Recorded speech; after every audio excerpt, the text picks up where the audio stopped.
Κυρίες και κύριοι, φίλες και φίλοι, καλησπέρα. Απόψε είναι 5η, 19 Σεπτεμβρίου του 2024.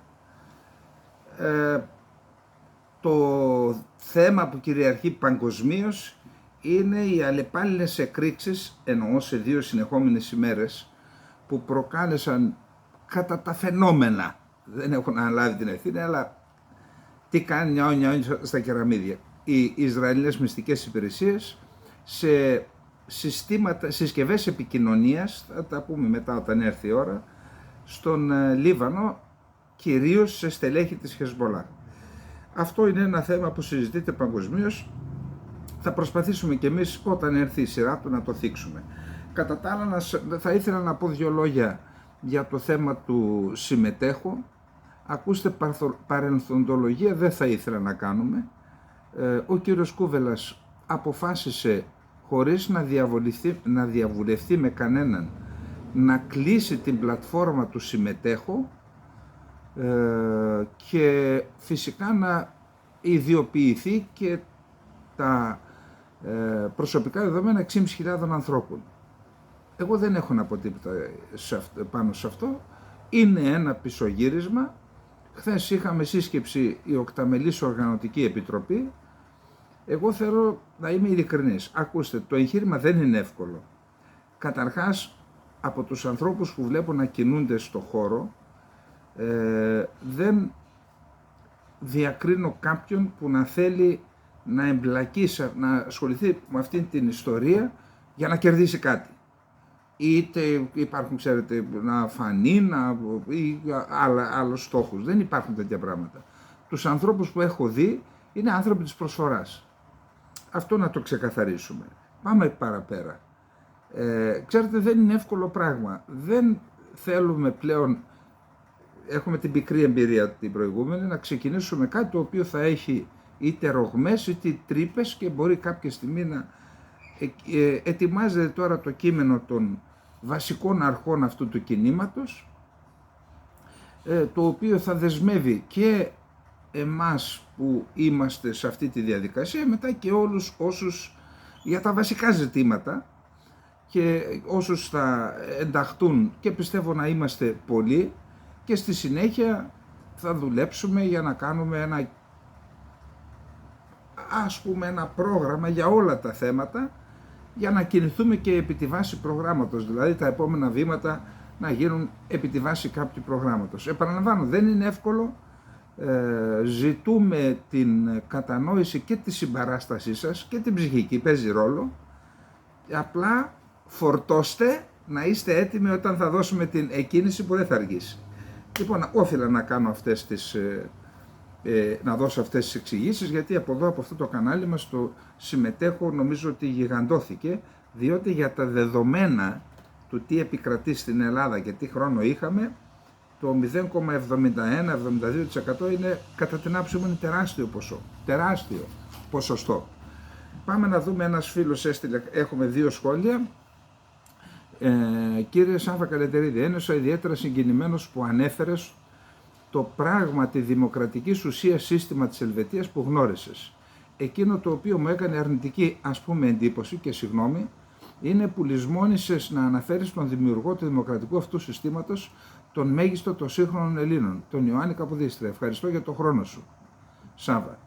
Συγγνώμη, ιστερόγραφο, συγγνώμη για το θάρρος του ενικού. Εκτός της προσωπικής συμπάθειας σας, μην ξεχνάμε ότι οι Έλληνες χρησιμοποιούσαν πάντα τον συγκεκριμένο αριθμό, πρόσωπο με πρόσωπο. Ευχαριστώ και πάλι και καλή δύναμη συν Θεό, με άπειρη εκτίμηση, 19/9 του 2024, ΑΜΗ. Λοιπόν, εντάξει, σωστό είναι αυτό, ΑΜΗ που λες, αλλά το έχουμε πει τόσες φορές, δηλαδή είναι γνωστό.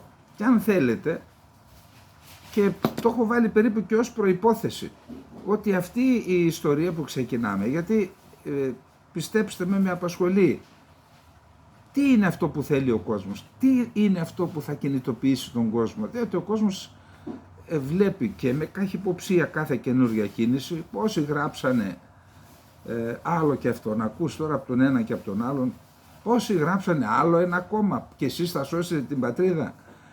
Αυτό λοιπόν είναι ένα θέμα που με απασχολεί, και το δεύτερο, τι θα κινητοποιήσει τον κόσμο. Δηλαδή, κατά την άποψή μου, ξέρετε, κατέληξα σε ένα σύνθημα που είχε κάνει ο Σταύρος.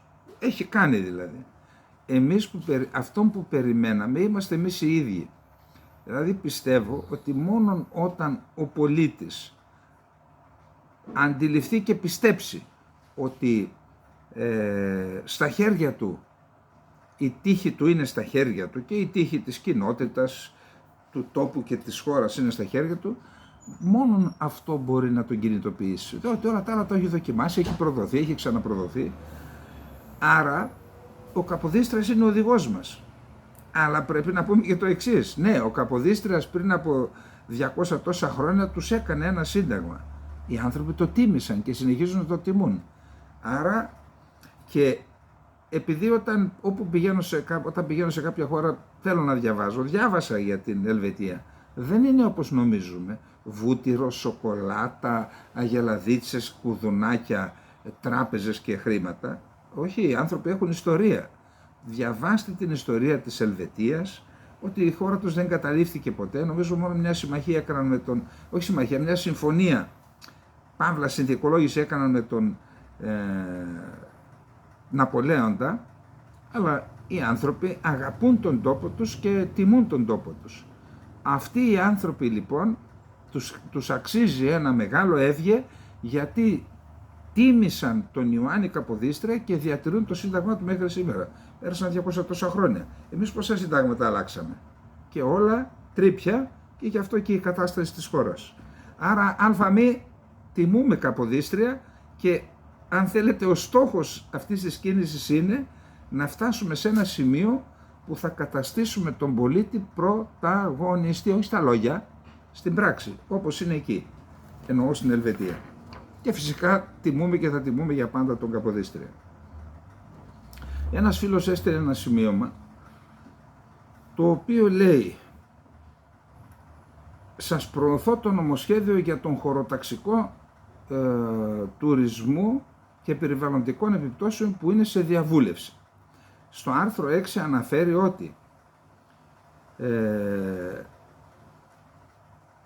τα τοκμάκια, που είναι νησίδες, νομίζω απέναντι από την Άπη, είναι κάπου εκεί πέρα πηγαίνοντας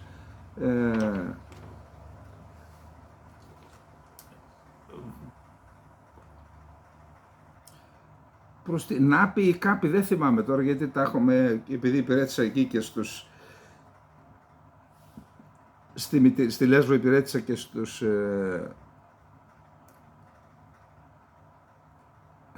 στη μονάδα των καταδρομών, τέλος πάντων, κάναμε τον περίπλου του νησιού, κάνα 2 φορές με τα πλωτά, περάσαμε, και είναι ή από την Κάπη ή από την Άπη, είναι απέναντι τα τοκμάκια, και αυτό, λέει, το νομοσχέδιο αφορά και την Ίσο Παναγιά αλλά και τα Αντίψαρα. Λέει λοιπόν ότι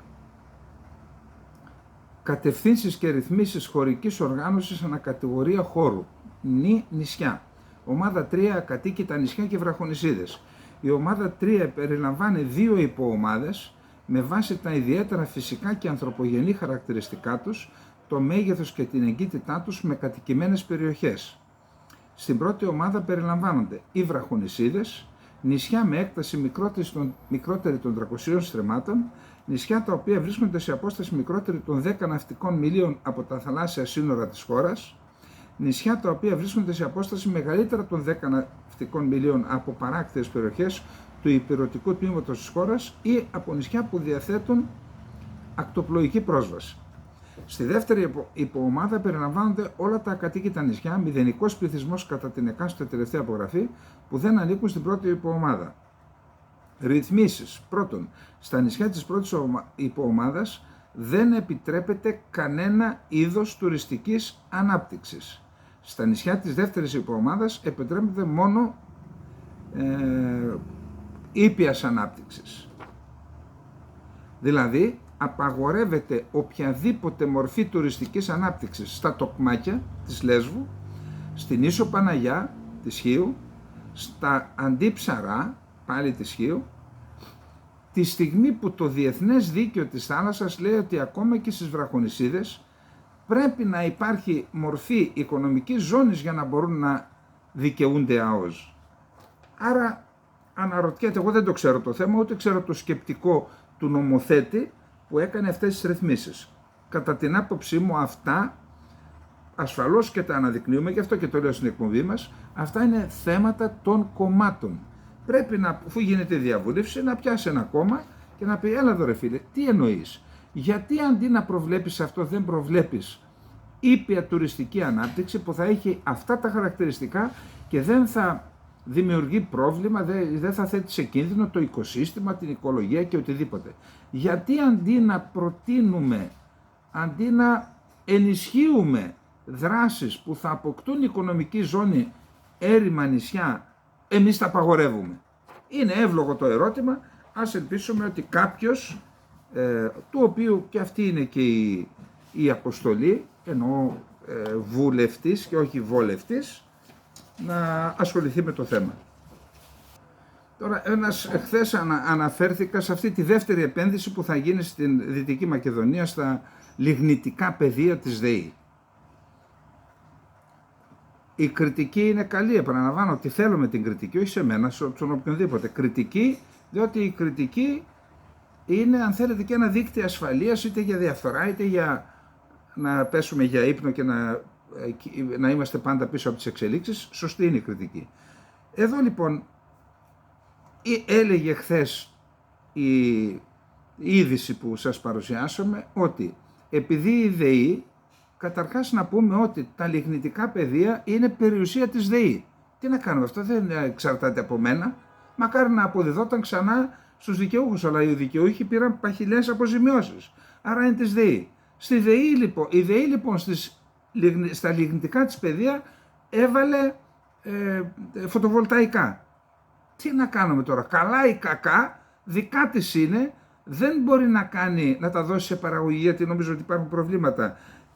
Θέλει εμπλουτισμό του εδάφους, τέλος πάντων τα βάζει φωτοβολταϊκά και θα βάλει εκεί και αυτά τα κέντρα αποθήκευσης δεδομένων, τα data centers, που εκεί κάποιοι άνθρωποι θα δουλέψουν, 10, 20, 30, 50 και προσέξτε, άνθρωποι με υψηλό μορφωτικό επίπεδο και τεχνολογική γνώση, που μπορεί να βοηθήσουν και το πανεπιστήμιο εκεί. Και έρχεται λοιπόν ένας και λέει, κάνει κριτική και στα φωτοβολταϊκά και ότι δεν θα βρουν δουλειά οι άνθρωποι. Δηλαδή, συγγνώμη, άμα δεν κάνουν τίποτα είναι καλύτερα. Δηλαδή, αντί να λέμε έστω και αυτό είναι καλό και να προτείνουμε το καλύτερο, αν έχετε ιδέες πέστε τις, να τις προβάλλουμε.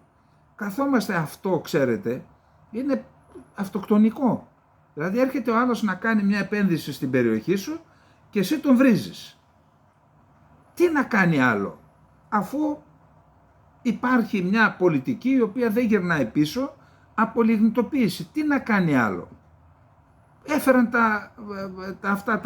προχθές είπαν ένα εργοστάσιο παραγωγής καθαρού υδρογόνου. Τώρα λοιπόν φέρνουν κέντρα αποθήκευσης δεδομένων. Γιατί είναι κακό αυτό. Πραγματικά τα σηκώνω τα χέρια, έτσι παραδίδομαι. Η Ελλάδα, αν παρατηρήσουμε ιδιαίτερα τον 20ο αιώνα, ήταν πάντα όχι ένα βήμα, 2 και 3 βήματα μπροστά από την Τουρκία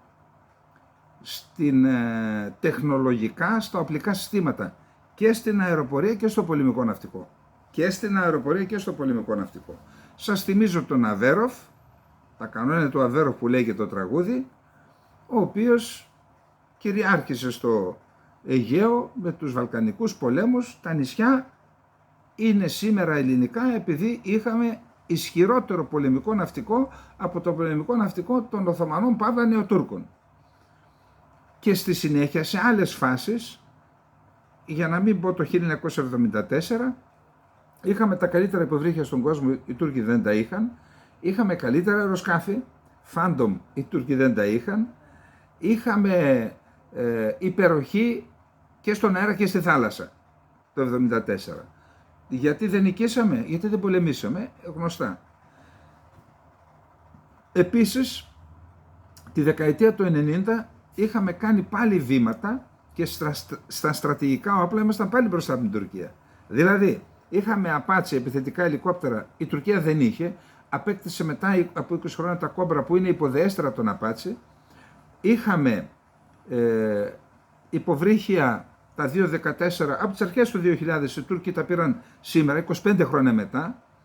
Επίσης διαθέτουμε τους πυράβλους Σκάλπ που είναι στρατηγικό όπλο που η Τουρκία δεν τους είχε και μια σειρά τα S-300, δεν έχει σημασία πόσους πήραμε, που η Τουρκία δεν τους είχε. Είχαμε όχι καλύτερο, 5 επίπεδα πάνω ήταν το σύστημα αντιαεροπορικής άμυνας της Ελλάδας σε σχέση με της Τουρκίας. Και Patriot και S-300, αλλά και όλα τα άλλα συστήματα που είχαμε, Tormi 1 και...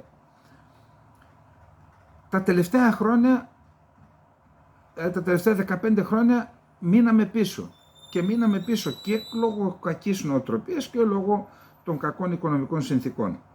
Και τη στιγμή που εμείς μέναμε πίσω, είχαν μια αντιστρόφως ανάλογη πορεία. Εμείς κατεβαίναμε, οι Τούρκοι ανέβαιναν. Οι Τουρκοί και πέτυχαν αυτά που πέτυχαν με την εθνική αμυντική τους βιομηχανία. Δεν χρειάζεται να τα πω εγώ, τα λέει κάθε μέρα ένας σταθμός και κάνει εξ αντικειμένου και προπαγάνδα. Κάποιοι Έλληνες λένε πού ας πολεμήσουμε αυτούς με όλα αυτά που πετυχαίνουν. Δεν είναι σωστός τρόπος παρουσίασης αυτός. Εντάξει. Εν πάση περιπτώσει έχουν κάνει πράγματα. Η Ελλάδα πότε ξύπνησε? Ξύπνησε όταν κοιτούσε σχεδόν απαθής επί 92 μέρες το Roots Race με 25 τουρκικά πλοία, φρεγάτες και κανονιοφόρους και πυραυλακάτους να το παρακολουθούν και η Ελλάδα στην ουσία σήκωσε τα χέρια μέχρι 6 μίλια από το Καστελόριζο. Αυτό είναι η κόκκινη γραμμή του Γεραπετρίτη ήταν αυτή. Τέλος πάντων, τότε αφυπνίστηκαν, κατάλαβαν ότι έχουν τεράστιες ευθύνες, κατάλαβαν ότι θα χαθούν μια για πάντα οι οικογένειες που διαφεντεύουν τον τόπο, έτσι, πολιτικές οικογένειες εννοώ, και εισακούστηκαν οι εισηγήσεις άξιων στελεχών των ενόπλων δυνάμεων, εν προκειμένου του πολεμικού ναυτικού, γι' αυτό θα μιλήσουμε. Τελικά επικράτησε η άποψη ότι πρέπει να πάρουμε τις φρεγάτες τις γαλλικές της Μπελαρά, της FDI, αντί κάτι αμερικανικές καραβάνες που ήθελαν να μας πασάρουν.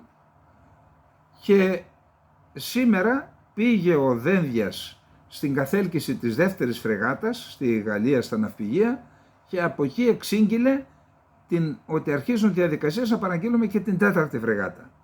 Και εκεί έκανε αναφορές στο σχέδιο ενίσχυσης και εξυγχρονισμού του ελληνικού πολεμικού ναυτικού, που πιστεύω στην Τουρκία να παίρνει τα Ανατολού και τα άλλα τα αεροπλανοφόρα, άστινα.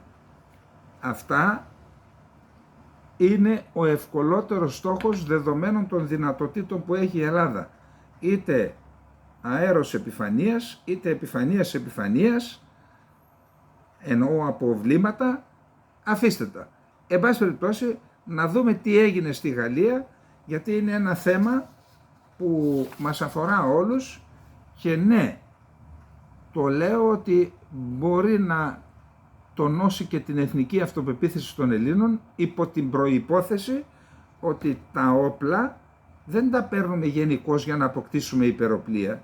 Τα όπλα τα παίρνουμε ως αποτέλεσμα ενός εθνικού σχεδιασμού. Υπάρχει ένας εθνικός σχεδιασμός και για να πετύχουμε τους στόχους που έχουμε βάλει στον εθνικό σχεδιασμό, λέμε θα έχουμε στη δημογραφία αυτό, στην οικονομία αυτό και στις εθνικές δυνάμεις, στην παιδεία αυτό, στις ένοπλες δυνάμεις αυτό. Δεν παίρνουμε όπλα γενικώς λοιπόν. Υπό την προϋπόθεση ότι υπάρχει αυτό το εθνικό σχέδιο, ναι, μπορούμε να ανακτήσουμε μέρος της τροθήσης εθνικής αυτοπεποίθησης εμείς οι Έλληνες. Πάμε να δούμε λοιπόν. Στη διάρκεια της, καταρχάς, έγινε η καθέλκυση στο Λοριάν, έγινε η καθέλκυση της δεύτερης φρεγάτας της Νέαρχος. Η τέταρτη φρεγάτα που θα παραγγείλουμε θα προσθεθεί στις φρεγάτες Κίμων, Νέαρχος και Φορμίων. Ο Κίμων ήταν αυτός που απελευθέρωσε την Κύπρο. Έτσι θα το αναφέρομαι αυτό κάποια άλλη στιγμή.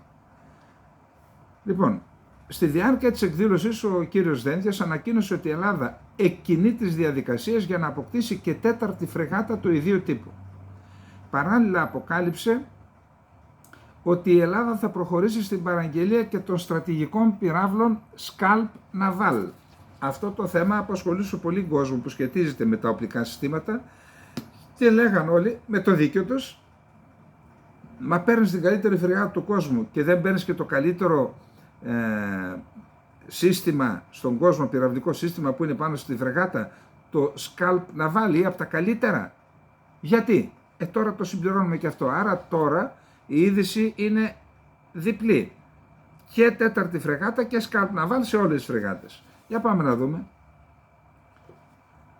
Έχω τη χαρά να ανακοινώσω σήμερα την πρόθεση της Ελλάδας να ξεκινήσει διαπραγματεύσεις με στόχο να αποκτήσει μία ακόμα φρεγάτα, την 4η του ιδίου τύπου, που θα έρθει να προσθεθεί στον Κίμωνα, τον Νέαρχο και τον Φορμίωνα, ισχυροποιώντας ακόμα περισσότερο το πολεμικό ναυτικό της Ελλάδος.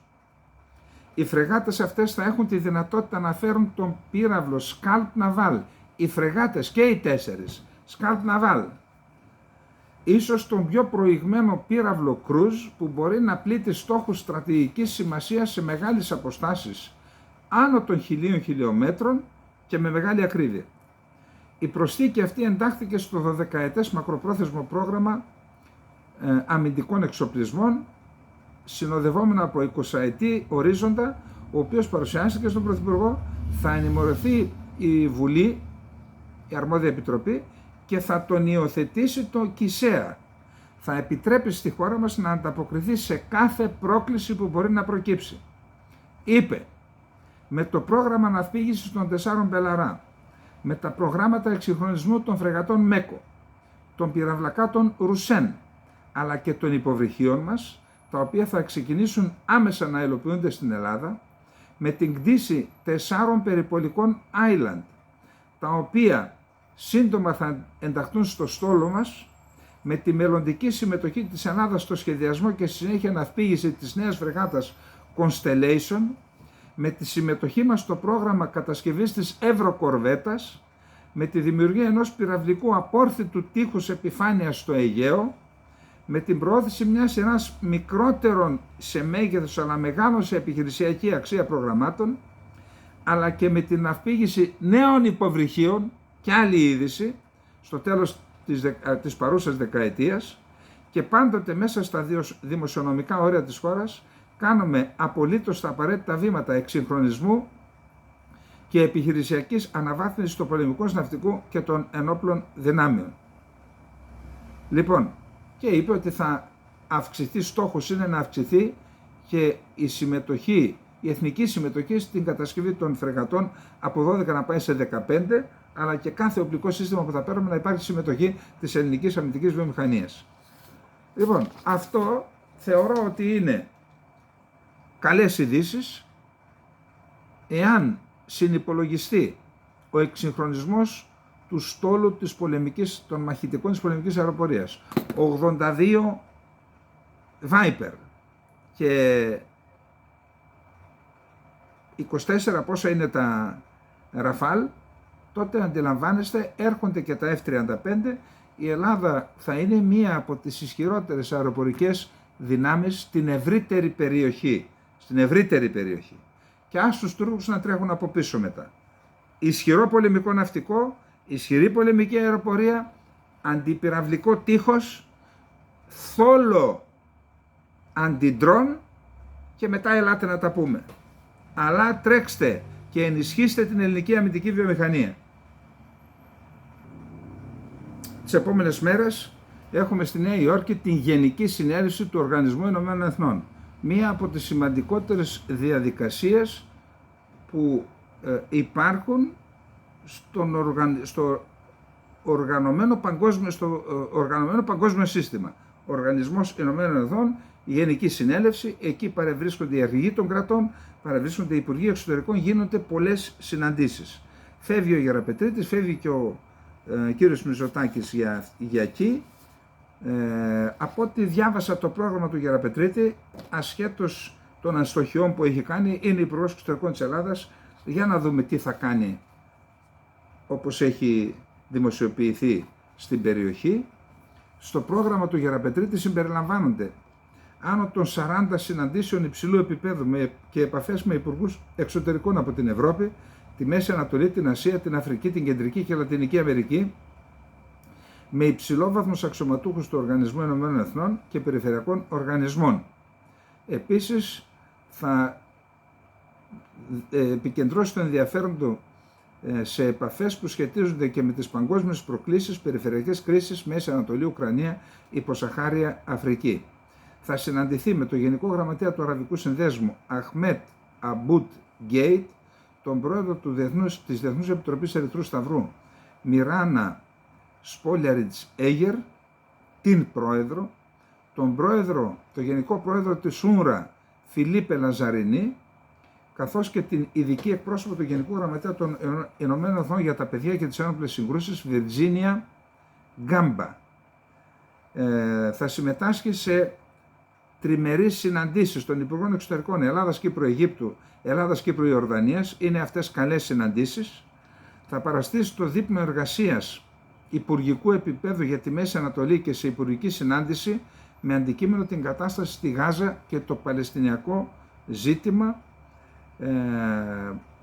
Θα λάβει μέρος στη συνάντηση των Υπουργών Εξωτερικών των κρατών μελών της Ευρωπαϊκής Ένωσης στο πρόγευμα εργασίας του Υπουργικού Επίπεδου των Ομάδων Φίλων Δυτικών Βαλκανίων, της Ομάδας Φίλων Δυτικών Βαλκανίων, συναντήσεις, τετραμερή συνάντηση Ελλάδας, Ρουμανίας, Κροατίας, Βουλγαρίας και σε συνάντηση των Υπουργών Εξωτερικών Διαδικασίας Συνεργασίας Νοτιοανατολικής Ευρώπης. Η Ελλάδα από 1η Πρώτου θα είναι για 2 χρόνια μη μόνιμο μέλος του Συμβουλίου Ασφαλείας του Οργανισμού Ηνωμένων Εθνών.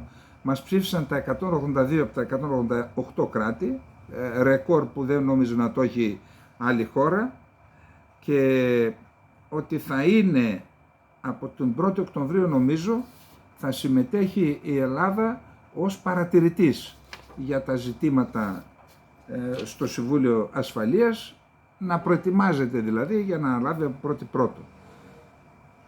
Τώρα, η Ελλάδα, ο κύριος Γεραπετρίτης θα συμμετάσχει στη συνεδρίαση υψηλού επίπεδου του Συμβουλίου Ασφαλείας σχετικά με τη διατήρηση της διεθνούς ειρήνης και ασφάλειας, σε συνάντηση υπουργικού επίπεδου των νεοεκλεγέντων μελών του Υπουργικού Συμβουλίου,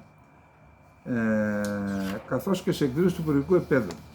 Η Ελλάδα λοιπόν, οι προτεραιότητες όπως έχουν εξαγγελθεί της ελληνικής συμμετοχής στο Συμβούλιο Ασφαλείας είναι η ειρηνική επίλυση των διαφορών, σεβασμός του διεθνούς δικαίου, προτεραιότητες, ατζέντα γυναίκες, ειρήνη και ασφάλεια, κλιματική αλλαγή και ασφάλεια, παιδιά σε ένοπλες συγκρούσεις και θαλάσσια ασφάλεια. Δεν υπάρχει το Κυπριακό, αλλά ας ελπίσουμε ότι από τη θέση εκείνη θα υποστηρίξει η Ελλάδα το Κυπριακό. Έχουμε πολλά πράγματα να πούμε, δεν θα προλάβουμε να πούμε και όσα χθες για παράδειγμα δεν είχα χρόνο να πω, ενώ στην ιστοσελίδα μας το αναρτήσαμε, τη μεγάλη επιτυχία της Ουκρανικής πολεμικής αεροπορίας που ανατείναξε μια αποθήκη πυρομαχικών στην περιφέρεια Ντβέρ με κρίσιμους πυράβλους, Ισκαντέρ κτλ. Αλλά δεν πρόλαβα να τα πούμε όλα και σήμερα δεν μπορώ να παραλείψω να μοιραστώ μαζί σας ένα άρθρο που έγραψε ο Δημήτρης Καμπουράκης. Ο Δημήτρης Καμπουράκης, ορισμένοι δεν το συμπαθείτε, εγώ επειδή στο Open είχαμε και στο Sky όταν ήταν, αλλά και στο Open, με τσίγκλαγε σκοπίμως για να γίνει, τον συμπαθώ, είναι καλό μυαλό. Για να δούμε τι άρθρο έχει γράψει ο Δημήτρης Καμπουράκης στο Liberal. Δεν σας κρύβω ότι όταν πρωτοδιάβασα την είδηση για το χτύπημα των Ισραηλινών στη Χεσμολάχ, έμεινα εμβρόντιτος. Πώς διάολο το κάνουν αυτό, αναρωτήθηκα.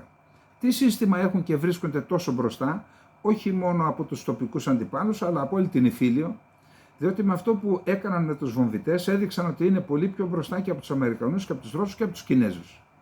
Έτσι κατάλαβα εγώ από τα διεθνή πρακτορεία που συνεχίζουν να μιλούν για παγκόσμια κατάπληξη. Και ύστερα ήρθε στο μυαλό μου η μοιραία ερώτηση. Εμείς γιατί δεν μπορούμε?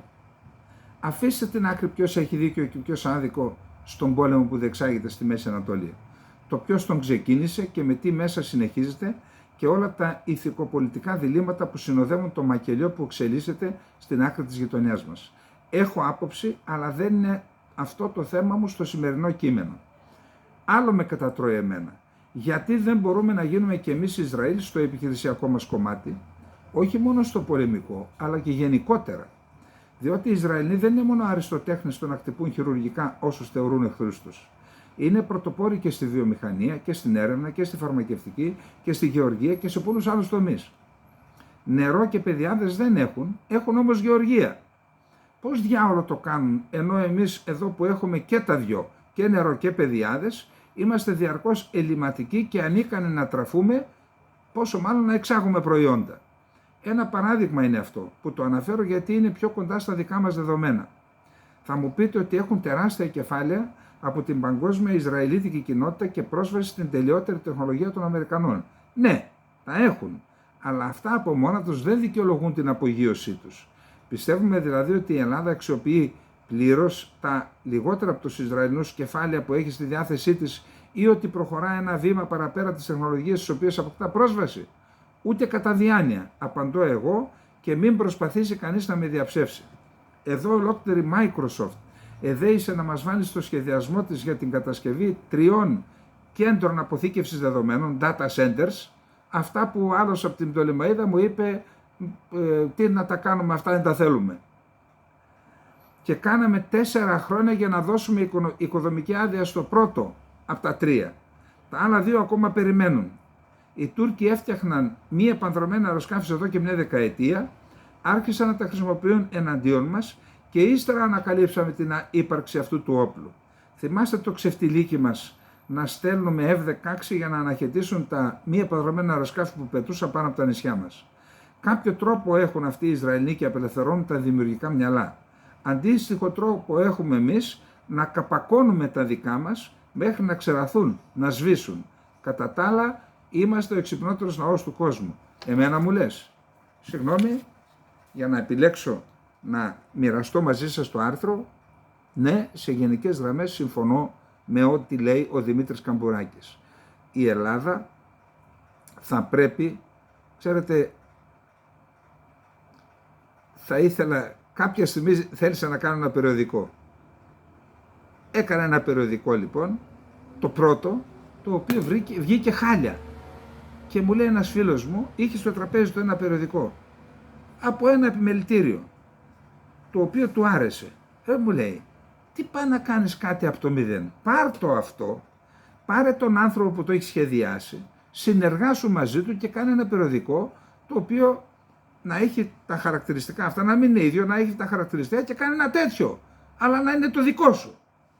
Και όντως το έκανα και είχε τεράστια επιτυχία. Εταιρικό περιοδικό. Τι θέλω να πω. Δεν είναι κακό να βλέπουμε τι κάνουν οι άλλοι και να προσαρμόζουμε στα δικά μας δεδομένα. Κάντε το επιτέλους. Γεωργία, τεχνολογία. Αντί να κάνουμε αυτό, πουλήσαμε σε Ισραηλινή εταιρεία την Intracom Defense, η οποία ήταν η μοναδική, θα έλεγα, με παραγωγή υψηλής τεχνολογίας στην Ελλάδα. Έκανε, επειδή με είχαν φιλοξενήσει κάποια στιγμή που κάνουν μια ενημέρωση εκεί, και έκαναν κομμάτια των Patriots του ΝΑΤΟ σε όλη την Ευρώπη, εδώ. Και αντί να τα ενισχύσουμε, τα πουλήσαμε σε Ισραηλινή εταιρεία. Θέλω να πω, έχει δίκιο και το παρουσίασα, μοιράστηκα μαζί σας το άρθρο, αν θέλετε να κάνουμε μια μόχλευση, μήπως και μπορέσουμε τέλος πάντων τα ελληνικά μυαλά να τα χρησιμοποιήσουμε σωστά για να βοηθήσουν τον εαυτό τους, την οικογένειά τους, τον τόπο και την πατρίδα. Ορισμένα πράγματα, ξέρετε, δεν μπορεί κανείς να τα... Δεν μπορώ να τα κατανοήσω πραγματικά. Είναι αδυναμία. Γιατί, εντάξει, και ο κάθε άνθρωπος είναι κλεισμένος στον μικρό κοσμό του. Μόνο όταν μπορέσεις και μιλήσεις με ανθρώπους που έχουν αυτές τις ιδέες, μπορείς να καταλάβεις πώς προσεγγίζουν τα ζητήματα, για παράδειγμα, της παράνομης μετανάστευσης. Η Γερμανία αυτή τη στιγμή συνταράσσεται. Και συνταράσσεται, οι λόγοι είναι 2 βασικά. Ο ένας είναι το μεταναστευτικό και ο άλλος είναι η πολιτική που ακολουθούν οι μετά Μέρκελ ηγέτες απέναντι στη Ρωσία. Και εννοώ τα ενεργειακά και κλείνουν τα εργοστάσια και έχουμε τα σοβαρά προβλήματα. Ένα λοιπόν πρόβλημα είναι το μεταναστευτικό. Ακούστε τι λένε εδώ οι γερμανικές εφημερίδες για την Ελλάδα και για άλλα ζητήματα. που σχετίζονται με το μεταναστευτικό. Όταν η αλληλεγγύη τιμωρείται, άρθρο Deutsche Welle, μεταφέρει άρθρα γερμανικών εφημερίδων. Στην Ευρώπη ολοένα και περισσότεροι μετανάστες, όπως και ακτιβιστές ανθρωπιστικών οργανώσεων, κατηγορούνται ή και καταδικάζονται με βαρύτερες ποινές για διακίνηση μεταναστών. Το διακίνηση το έχουν με εισαγωγικά. Την ερχόμενη Τρίτη, ο 60χρονος Χαμαγιούν Σαμπετάρα θα βρεθεί ενώπιον της δικαιοσύνης στη Θεσσαλονίκη για μία ακόμα φορά. Εδώ και 3 χρόνια ο καρκινοπαθής Ιρανός είναι φυλακισμένος στην Ελλάδα, επισημαίνει η Tage Zeitung, γερμανική εφημερίδα. Ο λόγος: το 2021 είχε προσπαθήσει να διαφύγει από το Ιράν προς τη Γερμανία μαζί με τις 2 κόρες του. Και επειδή οδηγούσε αυτό στο αυτοκίνητο, στο οποίο βρισκόταν και 7 ακόμα άνθρωποι, κατηγορείται για διακίνηση. Σε πρώτο βαθμό ο Σαμπετάρα έχει καταδικαστεί σε 18 χρόνια κάθεξη. Συγγνώμη, άμα κουβαλάς 7 άτομα, δεν είναι διακίνηση? Επειδή είσαι δηλαδή ο ίδιος μετανάστης, όταν οδηγάς ένα αυτοκίνητο και κουβαλάς 7 άτομα, πώς θα πρέπει να σε αντιμετωπίσει μια χώρα, αφού υπάρχουν νόμοι?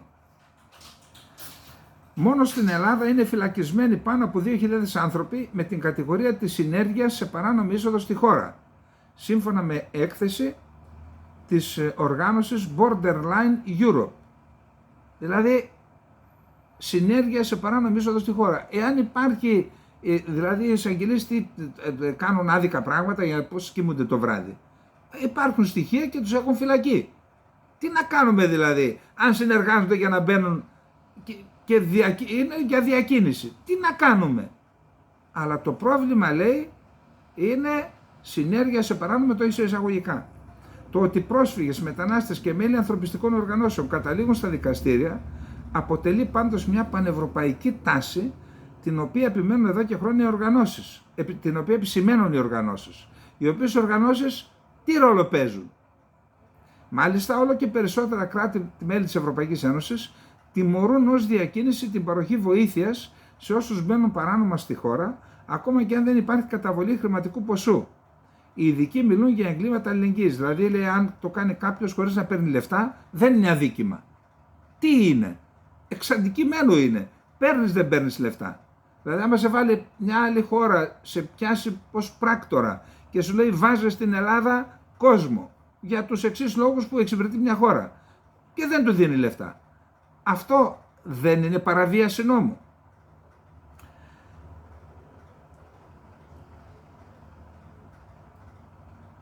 Τέλος πάντων, λέει ότι ορισμένες δικαστικές αποφάσεις δίνουν πάντως και πάλι μια ελπίδα. Στην Ιταλία και στην Ελλάδα διακόπηκαν προς έκπληξη πολλών οι διαδικασίες που είχαν κινηθεί, για παράδειγμα, σε βάρος επιζώντων από την τραγωδία της Πύλου και διασωστών από τη Λέσβο, καταλήγει η γερμανική εφημερίδα. Τι να πω, εγώ δεν μπορώ να καταλάβω πώς είναι δυνατόν, δηλαδή, να ακυρωθεί ένα κράτος στο δικαϊκό του σύστημα και να μην τιμωρούνται αυτοί που είναι διακινητές? Πώς, τι? Και τα λένε αυτά στη Γερμανία, που η Γερμανία αντιμετωπίζει το πρόβλημα με την εναλλακτική και με τη Σάρα, που πιέζουν το πολιτικό σύστημα, ένας από εδώ και άλλος από εκεί. Πάμε στην Κύπρο. Καταρχάς είναι εδώ ο Χριστοδουλίδης, έγινε δεκτός από τον Μητσοτάκη, συζήτησαν πάλι για το καλώδιο, υπάρχουν αντιφατικά μηνύματα για το καλώδιο, πάντως οι δύο έδειξαν πολιτική βούληση το καλώδιο να στρωθεί. Α δούμε. Εμείς λέμε μακάρι να στρωθεί, χωρίς να γίνουν λαμογές και χωρίς να κληθούν να πληρώσουν οι καταναλωτές στην Κύπρο το μάρμαρο, χωρίς να γίνουν λαμογές. Τώρα, στην Κύπρο υπάρχει ένα πρόγραμμα ανάπτυξης του κοιτάσματος Αφροδίτης στο θαλασσοτεμάχιο 12, αυτό που γίνεται κάτω στη μύτη που υπάρχει στην Κυπριακή ΑΟΣ. Εκεί υπάρχουν προβλήματα, το πήρε πρώτα η Noble Energy, μετά το πήρε η Chevron. Δεν μπορούν να συμφωνήσουν με την Κυπριακή Δημοκρατία. Η Κυπριακή Δημοκρατία αποδεικνύεται σκληρός παίκτης. Τέλος πάντων, είχαν μια κοινή δήλωση ο Υπουργός Ενέργειας της Κύπρου και ο υπεύθυνος της Chevron,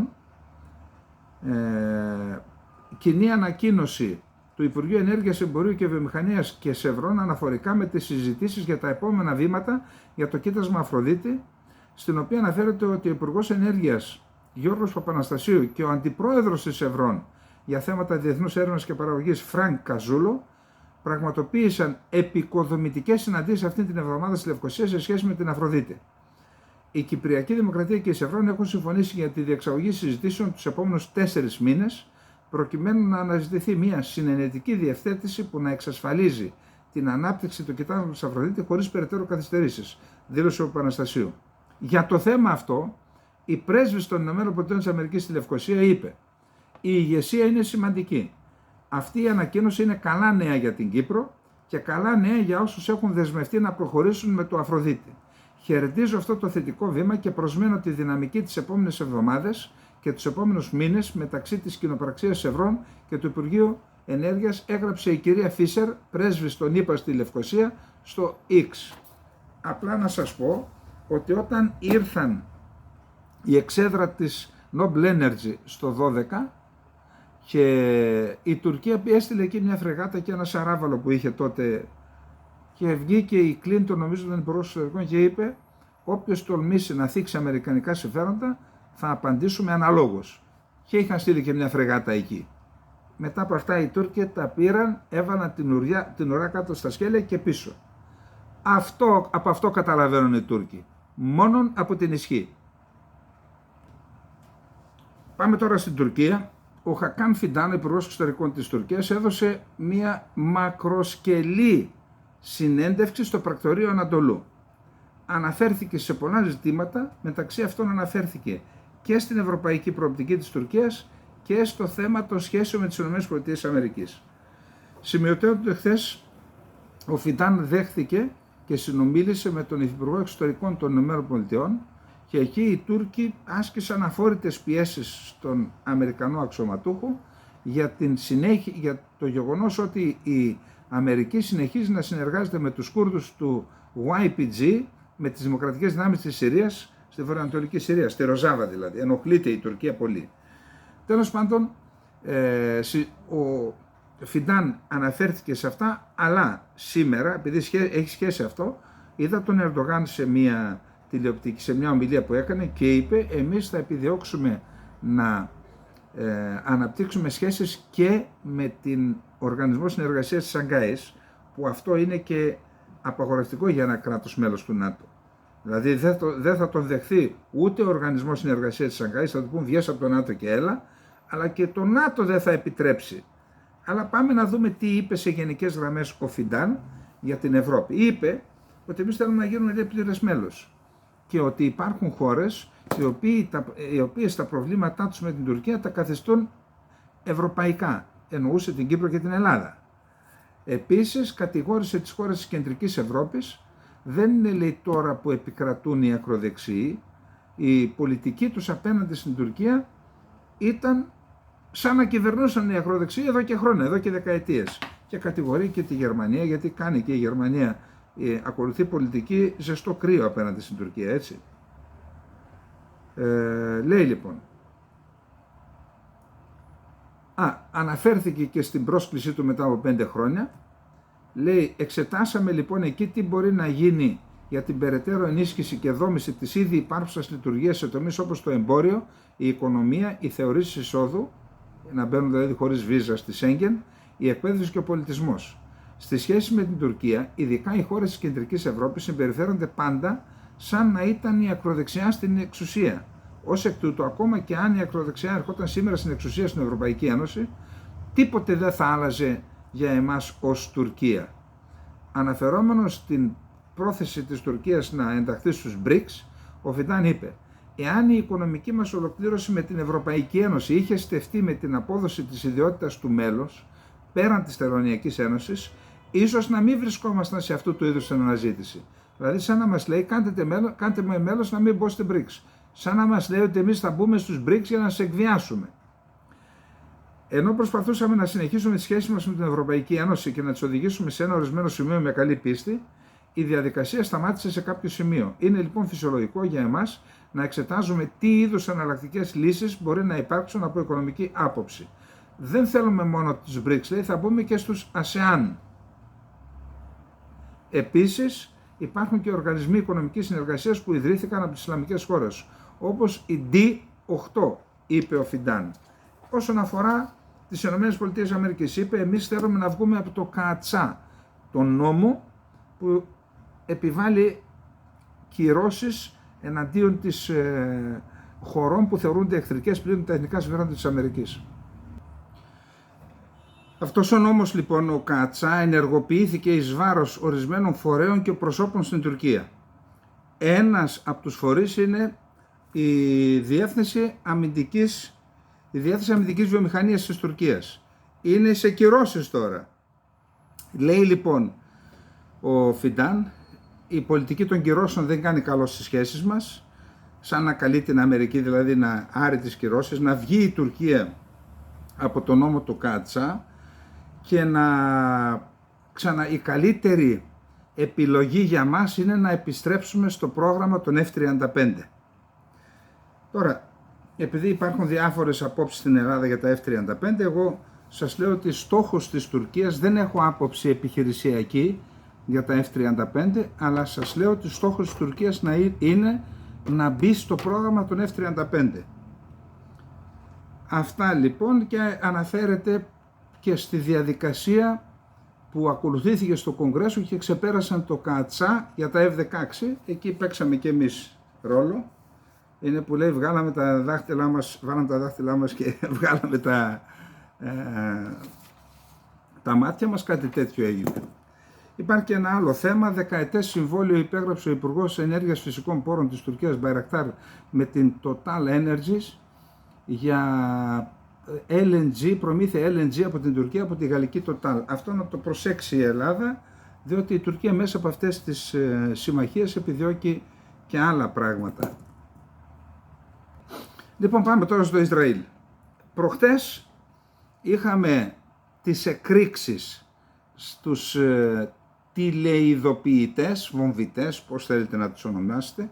Είναι δηλαδή συσκευές οι οποίες σε ειδοποιούν να πας σε μία συσκευή επικοινωνίας να επικοινωνείς με κάποιον. Αυτό είναι ο βομβιτής. Αυτοί οι βομβιτές λοιπόν παραγγέλθηκαν από την Ταϊβάν, σημειωτέων ότι οι Χούθι εξετάζουν να βάλουν τα πλοία της Ταϊβάν στον κατάλογο για να τα κοπανάνε με πυράβλους, διότι θεωρούν ότι η Ταϊβάν συνεργάστηκε με το Ισραήλ για το θέμα των βομβιτών αυτών, τηλεειδοποίησης. Επαναλαμβάνω, η Ταϊβάν λέει εμείς δεν έγινε παραγωγή από εμάς, εμείς λέει το δώσαμε υποκατασκευή σε μια εταιρεία στην Ουγγαρία. Η εταιρεία στην Ουγγαρία λέει εμείς δεν το κατασκευάσαμε, το Υπουργείο Εμπορίου της Ουγγαρίας λέει δεν μπήκαν ποτέ αυτά εδώ. Κατά πάσα πιθανότητα λοιπόν, αυτή είναι η εκτίμησή μου, οι Ισραηλινές μυστικές υπηρεσίες με κάποιο τρόπο έμαθαν για την παραγγελία, είτε τους ενημέρωσε η εταιρεία είτε κάναν υποκλοπή, έμαθαν για την παραγγελία στην Ταϊβάν και από εκεί και μετά αυτοί μεθόδευσαν με την εταιρεία στην Ταϊβάν τη διαδικασία για να περάσουν σε αυτούς οι τηλεειδοποιητές, να μπουν μέσα δίπλα στο συσσωρευτή, στην μπαταρία, συσσωρευτή των συσκευών αυτών, να μπουν 50-60 γραμμάρια εκρηκτικής ύλης και ο μηχανισμός πυροδότησης και ο μηχανισμός τηλεπυροδότησης, και έτσι είχαμε, ενώ λοιπόν αυτό έγινε την πρώτη μέρα, προχθές, χθες, Τετάρτη, είχαμε δεύτερη έκρηξη τηλεπικοινωνιακών συσκευών. Ήταν κάτι, δεν ήταν ασύρματοι με την έννοια πομποδέκτες, ήταν μόνο δέκτες. Δηλαδή κάτι σαν ραδιοφωνάκια της ICOM, αξιόπιστα, διότι παλιά τα είχαμε και εμείς για διάφορους λόγους τέλος πάντων, δέκτες είναι, ραδιόφωνα, τα οποία τα είχαν για να λαμβάνουν μηνύματα από συγκεκριμένη συχνότητα. Και αυτά η ICON, η Ιαπωνέζικη εταιρεία, βγήκε και είπε εγώ τα τελευταία 10 χρόνια δεν έχω κάνει τέτοια παραγωγή. Κατά πάσα πιθανότητα λοιπόν μπήκαν με κάποιο τρόπο Ισραηλινοί στην υπηρεσία παραγγελιών όπλων και τέτοιων συστημάτων της Χεσμολάχ και τους παραπληροφόρησαν, έκαναν μάλλον Icon μαϊμού, έβαλαν εκεί μέσα ή πήραν συσκευές παλιές Icon ιαπωνέζικες, έβαλαν μέσα το σύστημα της εκρηκτικής ύλης είπαμε, και έτσι είχαμε και χθες τις ανατινάξεις. Συνολικά η Χεσμολάχ λέει από τα προχθεσινά και τα χθεσινά 20 μέλη της έχουν χάσει τη ζωή τους. Είδα αεροπλάνα προσγειώθηκαν στο Λίβανο, πήραν από το Ιράν, πήραν αρρώστους και τους μετέφεραν σε νοσοκομεία των φρουρών της Επανάστασης, είδα κάτι βίντεο. Επίσης και η Συρία πήρε ασθενείς, πιθανόν με ασθενοφόρα, γιατί η Βηρητός με την Δαμασκό είναι 3 ώρες, πόσο είναι το ταξίδι, δεν είναι τίποτα. Έγινε και εκεί μεταφορά. Το είπαμε και χθες ότι το Ισραήλ με τους ανθρώπους του στα νοσοκομεία προσπαθεί να εντοπίσει τους τραυματίες, οι οποίοι ξεπερνούν τις 3.000 περίπου είναι οι τραυματίες, για να πάρει τα στοιχεία τους και έτσι να έχει το κατάλογο με τα στελέχη της Χεσμολάχ. Αυτά σε γενικές γραμμές. Είχαμε αντιδράσεις, θα τις δούμε παρακάτω από διαφόρους. Όσον αφορά την ουσία, ασχέτως του τι λέει ο ένας και ο άλλος, εκτιμώ ότι τα δύο αυτά κτυπήματα, και δεν ξέρουμε τι άλλο θα ακολουθήσει, έτσι, ότι τα δύο αυτά κτυπήματα έχουν πλήξει καταρχάς το ηθικό, δεύτερον τη διεθνή εικόνα της οργάνωσης, που μέχρι τώρα θεωρούσαμε όλοι ότι είναι μια σημαντική οργάνωση, όλος ο κόσμος, εχθροί και φίλοι, ακόμα και το ίδιο το Ισραήλ. Άρα τη διεθνή εικόνα της οργάνωσης, το ηθικό των μελών της οργάνωσης, αλλά και επί της ουσίας, εάν στερηθεί η οργάνωση 3-3.500 χιλιάδες ή περισσότεροι από αυτούς είναι μέλη, γιατί κάποιοι ήταν και μέλη των οικογενειών, αν στερηθεί χιλιάδες άτομα, αυτό είναι ένα πρόβλημα. Αποδυναμώνεται η Χεσμολάχ με αυτόν τον τρόπο. Τώρα είχαμε σήμερα ένα διάγγελμα του Νασράλα, ο οποίος παραδέχεται την ήττα στην ουσία, να λέει είμαστε ακόμα όρθιοι. Να δούμε τι είπε σε γενικές γραμμές. Το Ισραήλ προσπάθησε να σκοτώσει 4.000 ανθρώπους ταυτόχρονα. Αυτό είναι καθαρή τρομοκρατία, θα τις αποκαλούμε σφαγή της Τρίτης και σφαγή της Τετάρτης. Αυτές οι ενέργειες είναι εγκλήματα πολέμου ή τουλάχιστον κήρυξη πολέμου. Ο Νασράλα είπε ότι η Θεία Πρόνοια επέτρεψε περισσότερους θανάτους και τραυματισμούς, σημειώνοντας ότι μερικοί από τους βομβιτές δεν λειτουργούσαν ή ήταν απενεργοποιημένοι, ενώ κάποιοι ήταν στις αποθήκες. Κατηγόρησε το Ισραήλ ότι προσπάθησε να σκοτώσει λοιπόν τους ανθρώπους αυτούς σε λίγα λεπτά. Δεν υπάρχει αμφιβολία ότι έχουμε δεχθεί διάτρηση. Σας είπα, δέχεται την ήττα. Παρά τη σοβαρότητα των κατηγοριών, το Ισραήλ δεν έχει προβεί σε κάποιο άμεσο σχόλιο σχετικά με τις επιθέσεις. Ο ηγέτης της Χεσμολάχ συνέχισε να καταγγέλει τις επιθέσεις ως εγκλήματα πολέμου και υποστήριξε ότι το Ισραήλ προσπαθεί να εξαφανίσει μαζικά ανθρώπινες ζωές χωρίς να λαμβάνει υπόψη τις αθώες ψυχές συμπεριλαμβανομένων παιδιών. Συνεχίζοντας την ομιλία του, είπε ότι οι επιθέσεις του Ισραήλ, παρά τη σοβαρότητά τους, δεν κατάφεραν να γονατίσουν την οργάνωση. Αναγνώρισε το τεχνολογικό πλεονέκτημα του Ισραήλ, το οποίο στηρίζεται στις ΗΠΑ και στις άλλες υπερδυνάμεις της τεχνολογίας, αλλά τόνισε ότι η Χεσμολάχ παραμένει ακλόνητη. Τονώνει και το ηθικό τώρα, καταλαβαίνετε. Σε κάθε πόλεμο υπάρχουν ανεβοκατεβάσματα. Όμως η Χεσμολάχ θα αντιμετωπίσει αυτή τη δύσκολη στιγμή με ψηλά το κεφάλι. Δεν μπορούμε να σπάσουμε, να λυγίσουμε από αυτό το πλήγμα, όσο μεγάλο ή ισχυρό κι αν είναι. Αυτά όλα είναι ομολογία ήττας που λέει, έτσι. Και σας διαβεβαιώνω με πίστη και αυτοπεποίθηση, αυτό το σκληρό άνευ προηγουμένο πλήγμα δεν μας γονάτισε και δεν πρόκειται να μας γονατίσει. Την ώρα που έκανε αυτή το διάγγελμα, Ισραηλινά αεροσκάφη έσπασαν το φράγμα του ήχου πάνω στον εναέριο χώρο της Βηρητού. Επίσης είχαμε και βομβαρδισμούς στο νότιο Λίβανο σε στόχους τη στιγμή που μιλούσε ο Νασράλα. Πολύ γρήγορα, γιατί πάλι μας έφυγε ο χρόνος. Ο Σαΐντ Τζαλίλη, Συμβούλιο Εθνικής Ασφάλειας του Ιράν, κοντά στον Χαμενεή, είπε ότι η εντολή απάντηση στη δολοφονία του ηγέτη της Χαμάς έχει ήδη δοθεί και τώρα αναμένεται οι αρμόδιες δομές να την πραγματοποιήσουν και να την εφαρμόσουν. Μετά από μέρες έχουμε δήλωση στην απάντηση του Ιράν για τη δολοφονία Χανίγια. Ο Πεζεσκιάν, πρόεδρος του Ιράν: οι δυτικές χώρες υποστηρίζουν πλήρως τα εγκλήματα, τις δολοφονίες και τις ενέργειες του Ισραήλ.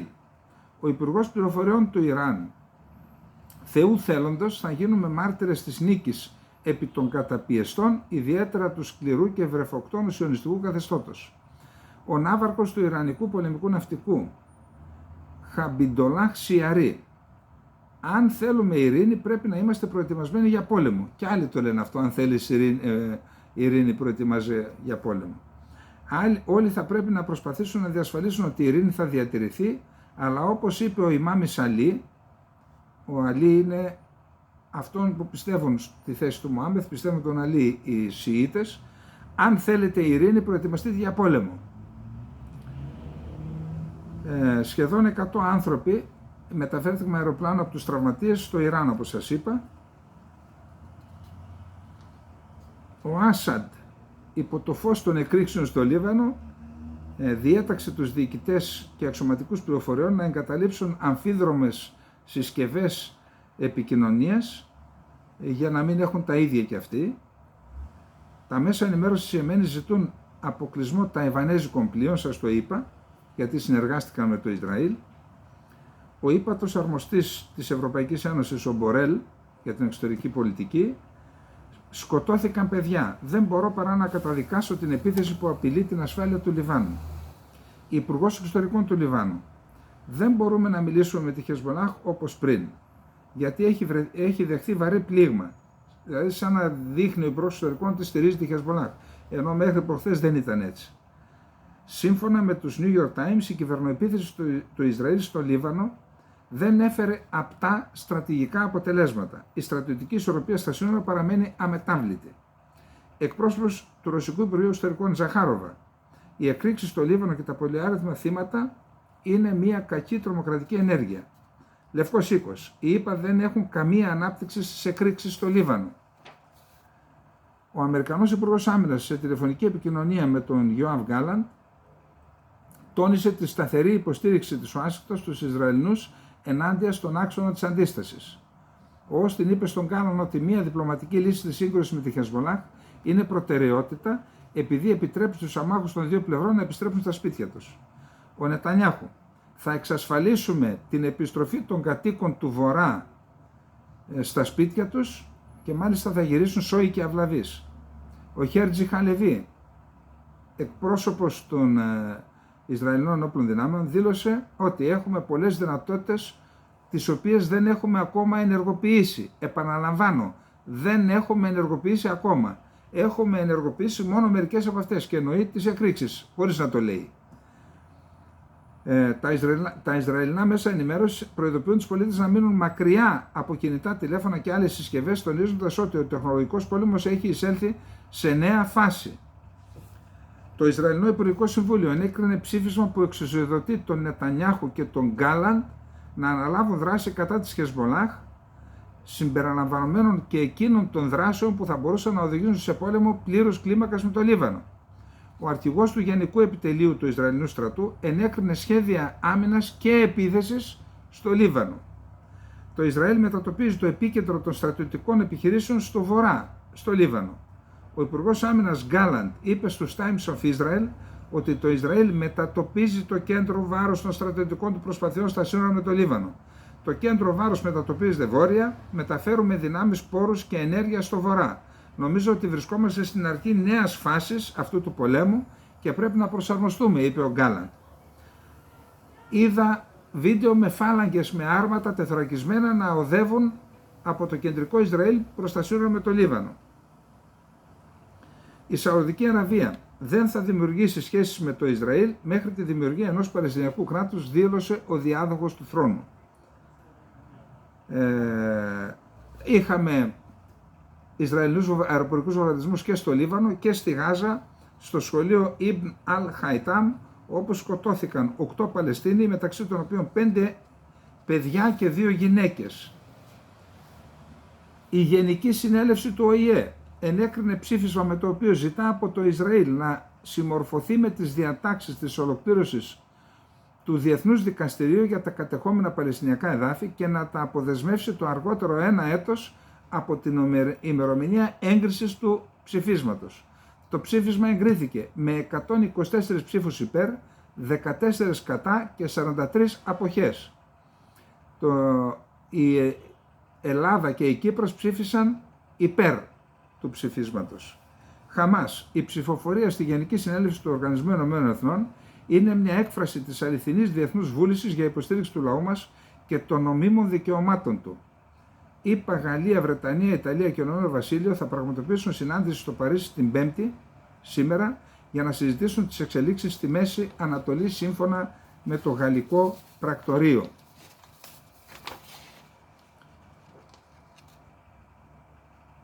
Είπαμε ότι τι λένε οι εταιρείες.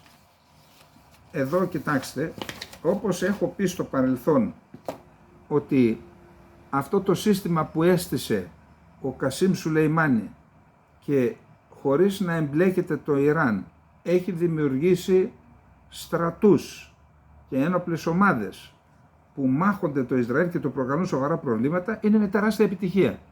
Αυτό είναι μια τεχνοκρατική άποψη.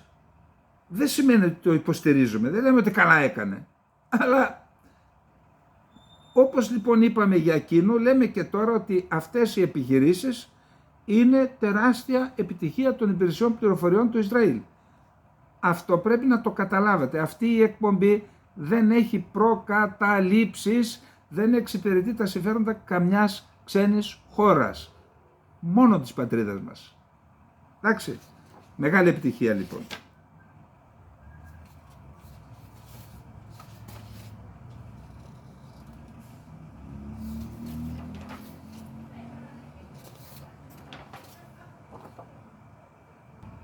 Πάμε να δούμε ένα άλλο θέμα. Πιθανόν να είναι και αντιπερισπασμός, πιθανόν. Οι Ισραηλινές αρχές ασφαλείας, η Σιν-Μπετ, η Υπηρεσία Ιστορικής Ασφάλειας, ανακοίνωσε ότι συνέλαβαν έναν Ισραηλινό επιχειρηματία, ο οποίος έμεινε για μεγάλα διαστήματα έμενε στην Τουρκία, ότι τον έφεραν οι τουρκικές υπηρεσίες στην ουσία σε επαφή με Ιρανό επιχειρηματία, άνθρωπο του καθεστώτος, τον πλήρωσαν, μεταξύ άλλων για να συλλέξει πληροφορίες και να τις δώσει στους Ιρανούς, αλλά και για να δολοφονήσει τον Νετανιάχου και τον Γιοάβ Γκάλαντ. Επίσης το Reuters ανακοίνωσε ότι η Γερμανία πάβει να εκδίδει πλέον άδειες για εξαγωγές όπλων στο Ισραήλ. Αυτή λοιπόν διαψεύστηκε από το Υπουργείο Οικονομικών, λέει δεν υπάρχει μορατόριο, υπάρχουν κάποιες προσφυγές και προσπαθούμε να βρούμε, να λύσουμε νομικά προβλήματα για να συνεχίσουμε να στέλνουμε όπλα στο Ισραήλ. Πάμε να δούμε τώρα τι γίνεται στις Ηνωμένες Πολιτείες λοιπόν. Διαβάζω κάπου νέα απόπειρα, τρίτη απόπειρα κατά του Τραμπ. Και δείχνει μια τηλεόραση που δείχνει κάτι, έχει σε δύο εικόνες και την Κάμαλα Χάρις και τον Τραμπ και μια γάτα που παρακολουθεί και κάποια στιγμή η γάτα επιτίθεται κατά της τηλεόρασης εναντίον του Τραμπ και την έβγαλαν αυτή για τρίτη. Εντάξει, δεν ξέρω γιατί το έκανε αυτό ο γάτος. Ο Θεός μου έσωσε τη ζωή. Θα φέρουμε τη θρησκεία πίσω στη χώρα μας. Αυτά είπε ο Τραμπ σε προεκλογική του συγκέντρωση και σε όλες τις συγκεντρώσεις υπόσχεται να κάνει την Αμερική μεγάλη ξανά. Λέει, αν φανταστούμε ότι έχουμε έναν έξυπνο πρόεδρο, είναι και με τριόφρον έτσι, και δεν υπάρχουν απειλές για εμάς, γιατί είμαστε δυνατοί, έξυπνος πρόεδρος και δυνατοί. Τότε υπό αυτές τις προϋποθέσεις η συνεργασία με την Κίνα είναι καλή, αλλά μόνο σε αμοιβαία αποφελή βάση. Συνεργασία με τη Ρωσία, έχουν τόσα πολλά μέταλλα, έχουν τα πάντα. Έχουν 4 φορές περισσότερη υγεία από τη ΣΥΠΑ. Τόσους πολλούς πόρους. Μπορούμε να κάνουμε δουλειές μαζί τους μια χαρά και όλοι θα είναι ευχαριστημένοι. αρκεί να έχουμε έξυπνο πρόεδρο και ισχυρή Αμερική. Η συνταγή καλή είναι. Λοιπόν, για πρώτη φορά ελεπλήρωσε στο μπαρ Pub Case στη Νέα Υόρκη, χρησιμοποιώντας το bitcoin, αυτό το ψηφιακό νόμισμα το οποίο δεν κατάλαβα ποτέ τι είναι, και αυτό ήταν ένα μήνυμα για να εκτεναχθεί η τιμή του. Αν βγει αυτός, λέει, θα το υποστηρίξει. Ο Λευκός ήταν η πρώτη φορά που ο Αμερικανός πρόεδρος ή πρώην πρόεδρος πλήρωσε με ψηφιακό νόμισμα. Λευκός οίκος. Οι ΗΠΑ δεν συμμετείχαν με κανέναν τρόπο στα χθεσινά και στα προχθεσινά επεισόδια στο Λίβανο. Δημοσκόπηση του Fox News, που είναι των Ρεπουμπλικάνων. Η Χάρις προηγείται του Τραμπ κατά 2% σε εθνικό επίπεδο. Μπλίνκεν. Απευθύνουμε έκκληση στους συμμάχους μας να παρακολουθούν τις δραστηριότητες της RT, της Russia Today, όπως και τις άλλες δραστηριότητες πληροφοριών της Ρωσίας στα εδάφη τους. Δηλαδή στοχοποιούν το Russia Today. Οι Ρεπουμπλικάνοι δεν ψήφισαν την παράταση του υποεκτέλεση προϋπολογισμού της Ομοσπονδιακής Κυβέρνησης για 6 μήνες και έτσι, αν δεν το κάνουν μέχρι τέλος του μήνα, από 1η Οκτωβρίου παραλύει το Ομοσπονδιακό κράτος. Δηλαδή, εκατομμύρια λειτουργοί του Ομοσπονδιακού κράτους θα μετατραπούν από τεχνική άποψη σε ανέργους, ορισμένα είδη βοήθεια σε τρόφιμα θα πάψουν να διανέμονται, μουσεία και άλλες δημόσιες υπηρεσίες θα κλείσουν και θα υπάρχουν σοβαρά προβλήματα στην κίνηση των αεροπλάνων, των εμπορικών αεροπλάνων. Επίσης ζήτησε να συμπεριληφθεί στο ψήφισμα το SAVE Act, το οποίο λέει ότι οι ψηφοφόροι θα πρέπει να αποδεικνύουν ότι είναι νόμιμοι κάτοικοι της Αμερικής, θεωρώντας ότι κάποιοι που δεν δικαιούνται ψηφίζουν και αλλοιώνουν το αποτέλεσμα. Σκληρή φαίνεται ότι είναι η προεκλογική μάχη στη ΣΥΠΑ. Στις εθνικής εμβέλειας δημοσκόπηση 11-16 Σεπτεμβρίου, προχθές δηλαδή, Χάρις και Τραμπ εξασφαλίζουν το 47% των ψήφων, ισοπαλία δηλαδή. Έρευνα που πραγματοποιήθηκε για τους New York Times, το The Philadelphia Inquirer και το Siena College. Στην Πενσιλβάνια η Κάμαλα Χάρις διατηρεί προβάδισμα 4 μονάδων, 50-46 έναντι Τραμπ, με περιθώριο σφάλματος 3,8. Αριζόνα, Τζόρτζια, Μίσιγκαν, Νεβάδα, Βόρεια Καρολίνα και Ουισκόνσιν, εκεί στη δημοσκόπηση 12-16 Σεπτεμβρίου η Χάρις πιστώνεται το 48% των ψήφων και ο Τραμπ το 47%. Δηλαδή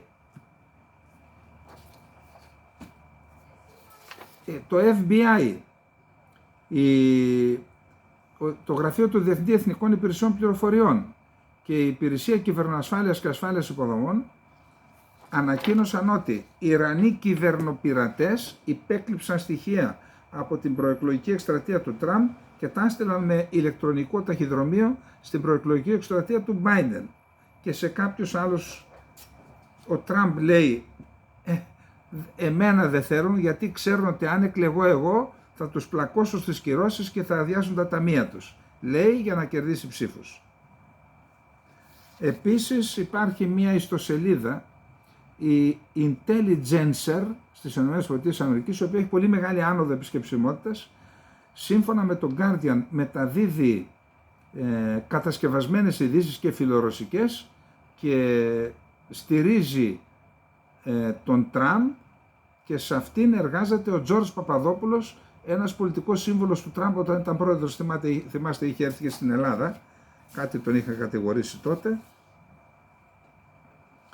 Ο Τραμπ θα πάει στο Springfield του Οχάιο, όπου στην τηλεμαχία με τη Χάρις είπε ότι εκεί οι Αιτινοί τρώνε τα κατοικίδια, τρώνε γάτες και σκυλιά. Το Springfield στο Οχάιο, αυτή η μικρή όμορφη πόλη χωρίς εγκληματικότητα, χωρίς προβλήματα, 32.000 παράνομοι μετανάστες συνέρευσαν στην πόλη σχεδόν όσοι είναι και ο πληθυσμός, μέσα σε λίγες εβδομάδες. Θα πάω στο Springfield. Ωστόσο πρόσθεσε ότι μπορεί και να μην με ξαναδείτε, αλλά δεν πειράζει. Είτε εννοώντας ότι θα σκοτώσουν ή ότι θα τον φάνε σαν κατοικίδιο. Γιατί το πέφτω. Τι απέγινε ο Τραμπ, δεν κατάφερε ποτέ να φύγει από το Springfield, επισήμανε ο ίδιος, αφήνοντας να εννοηθεί ότι ίσως να μην μπορέσει να φύγει από την πόλη σώος. Παράνομοι μετανάστες θα τον φάνε, τι θα τον κάνουν. Εν πάση περιπτώσει, κατηγορεί την αριστερά ότι ευθύνεται και για τις εναντίον του απόπειρες και για την κατάσταση των ΗΠΑ. Πάμε στη Ρωσία και τελειώσαμε. Ο Πούτιν αποδέχθηκε την πρόταση του Ρωσικού Υπουργείου Εξωτερικών για υπογραφή συνολικής στρατηγικής συμφωνίας εταιρικής σχέσης με το Ιράν. Τα πληρώματα του συστήματος αεράμινας Buk M2 της ομάδας στρατεύματος Δνίπερος υποβλήθηκαν σε ειδική εκπαίδευση για αναχέτηση και καταστροφή των F-16, είπε ο διοικητής ενός από τα πληρώματα αυτών των συστημάτων με τον διακριτικό κλίσης καταράκτης. Ένας χειριστής F-16, Ουκρανός, σκοτώθηκε στη Γαλλία και μεταφέρθηκε στην πόλη Κρεμεντσούκ για να γίνει η κηδεία του. Δεν αναφέρεται πώς σκοτώθηκε, γιατί σκοτώθηκε, τίποτα. Απλά είναι ο δεύτερος, ο άλλος σκοτώθηκε με το αεροσκάφος που έπεσε, το F-16. Η πολεμική αεροπορία της Ουκρανίας ανακοίνωσε ότι κατέρριψε 42 μη επανδρομένα αεροσκάφη και έναν από τους 4 πυράβλους που χρησιμοποίησε η Ρωσία χθες το βράδυ σε διάφορους στόχους.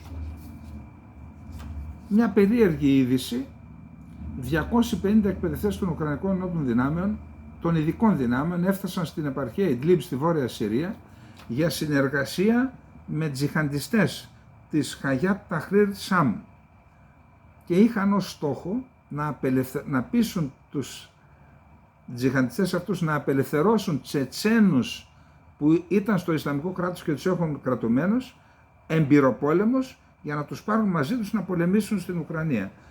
Κάποιος τους εντόπισε, έμεναν σε ένα κτίριο, έριξαν βόμβες που η Συριακή πολεμική αεροπορία των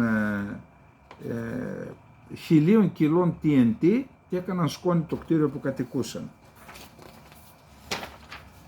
Ο Διεθνής Οργανισμός Ενέργειας επισκέφθηκε την Ουκρανία και λέει ότι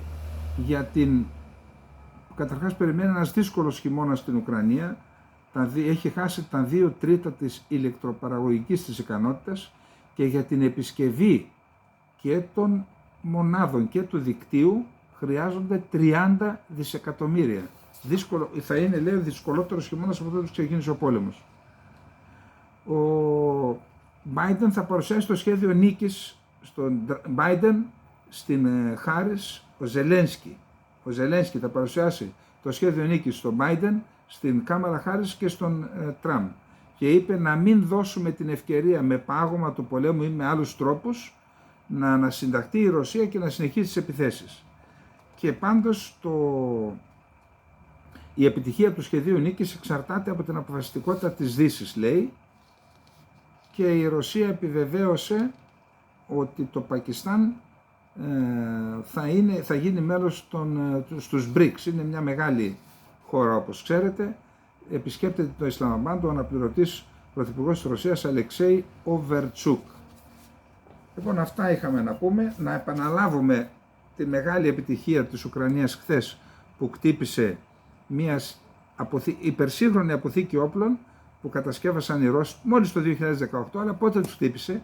Όταν πήγαν τα τρένα και κατέβαζαν τα πυρομαχικά για να τα βάλουν στις ασφαλείς αποθήκες, τα κτύπησαν πριν τα αποθηκεύσουν, πριν μπουν δηλαδή στην ασφάλεια, και έτσι είχαμε αλυσιδωτές εκρήξεις. Επίσης να πούμε ότι οι Ουκρανοί έχασαν πάνω από το 1/3 των εδαφών που είχαν κερδίσει στο Κούρσκ. Εντάξει. Το Κούρσκ θα μετατραπεί σε έναν εφιάλτη για τους Ουκρανούς, θυμηθείτε το. Λοιπόν, αυτά για απόψε. Καληνύχτα, να είμαστε όλες και όλοι καλά, δυνατά όλοι. Γεια σας.